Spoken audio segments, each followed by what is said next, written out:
What's going on, everyone? It's your boy Dungeon coming at you with another Fail Seal Arbiter's Mark tips and tactics video. And in this one, I'm going to be giving you guys an in-depth look at the Alchemist class. So, if you want to buff out your party members like a professional trainer at the gym, you've come to the right place. Let's get right on into it.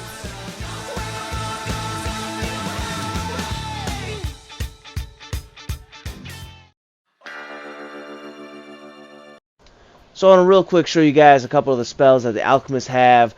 First one I want to showcase is the Mass Barrier spell. This one is really good because it'll help your characters avoid taking on debuffs when your enemies try to place them on you.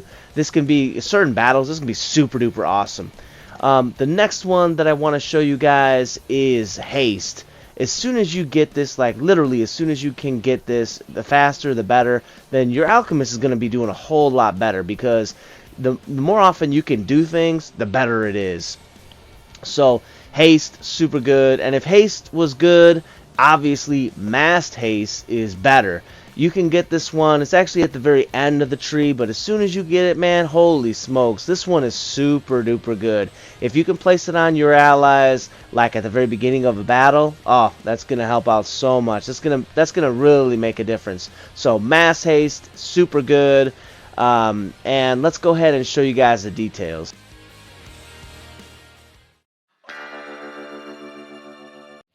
The Alchemistic has a whole lot of different things that you can actually do with it. It's got many different spells to boast on its repertoire. The first two opening ones are Mass Shield, Mass Aegis. Both of these are meant to improve your character's defenses. Mass Shield improves actual defense, Mass Aegis improves resistance, and pretty much you'll notice that almost every single spell on this list has an AoE cross pattern effect. And most of them cost about 8 magic points to cast.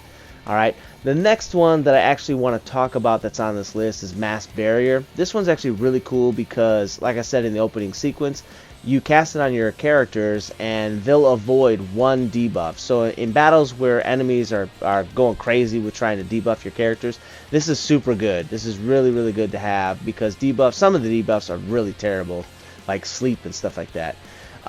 Haste is super good because you cast it. The only problem with this one is that it's single target, but you cast it and it'll allow your characters to go faster in the sequence of like initiative.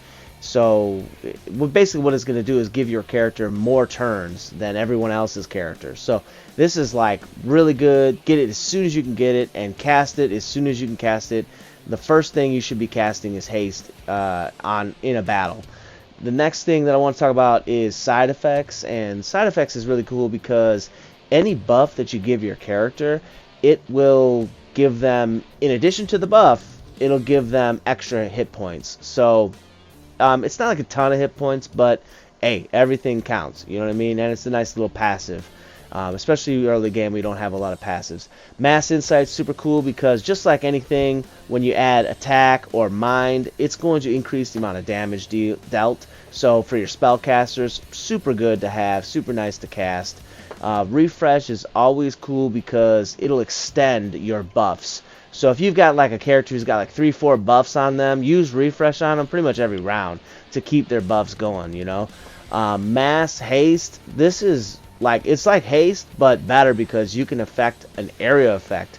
The only downside is that it costs 16 magic points to cast. So depending on what you got going on for your passives, you might be able to cast this the first thing in a round or in a battle. So if you can make that happen, definitely make that happen. It's well worth it. Mass Renew can be cool, because it'll basically allow your characters to regenerate. So I usually like this. It's not one of my go-tos, but it's good. A Resistance Expert is gonna it's gonna give a slight buff to your resistance value, like constant. It's a passive, so that one, it can be cool. I usually don't pick it up. I mean, I'll pick it up, but I usually don't select it when I'm not an Alchemistic, because there's just other things that are usually better. Mystic Shield is actually really cool for those characters who don't use magic points. So it's not necessarily great to have for an Alchemistic, but it is good to have for a melee character that doesn't really use magic points, because every round you get magic points, and if you're never using them, it doesn't help, but that will negate an attack so long as you still have magic points. So that's super duper duper cool when used correctly. Soul Tendrils, this is the last one here on the list, and what's really cool about this is that it's a damaging spell. For a class that has a whole bunch of buffs, you wouldn't think that you'd have a damaging spell, but this one is on the list, and honestly, while it is a high cost, it's 22 magic points, it is AoE, and it does have a decent range. All that considered, I still think it's cool, because you can combine this with like a Mender, and you still have an ability to deal damage. Not to mention the fact that the Alchemystic actually, I mean, you can use a crossbow. Not that you will, but I mean, it's an option. So that really kind of gives the opportunity for an Alchemystic to deal damage when you wouldn't think that it would, because it's primarily a support type of class. So I would say that Soul Tendrils, while it doesn't do great, totally super awesome, great damage, and it has a high magic point cost, it is a very welcome spell to the repertoire. So let's go move on to how it levels and everything that it gets for the class. So this class actually levels pretty decent, and well, decent for a casting type. And that being said, what I say decent, I mean it's almost kind of good, because some of the other classes level up pretty terribly. So you can see for yourself and how you like it and stuff like that. But I will say that sometimes attaining that 4 levels in Wizard could be a little bit of a challenge. As soon as you can get it, though, I would probably shoot for it, make it happen, because you'll be using this class for the entire game, honestly. It has these benefits that are quite lasting throughout the game. And if you are anything like me and you kind of like to sometimes turtle up at the very beginning of a battle and buff out your characters, then this is definitely the class for you, because you can turtle up, you can buff out your guys, and then as soon as the enemy gets close to you, then you just like smash them, just completely annihilate them, and it's always nice to have that option. So that pretty well wraps up the Alchemistic. I hope you liked it. I like the Alchemistic a lot. I hope you do too.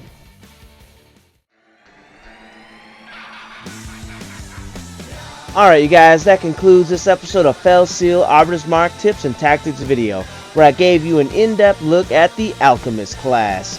If you had fun, if you learned something, if you enjoyed watching this, hit the like button, share the video, subscribe to the channel, press the bell icon so you don't miss another video, and as always, thanks, stay cool, and bye everyone.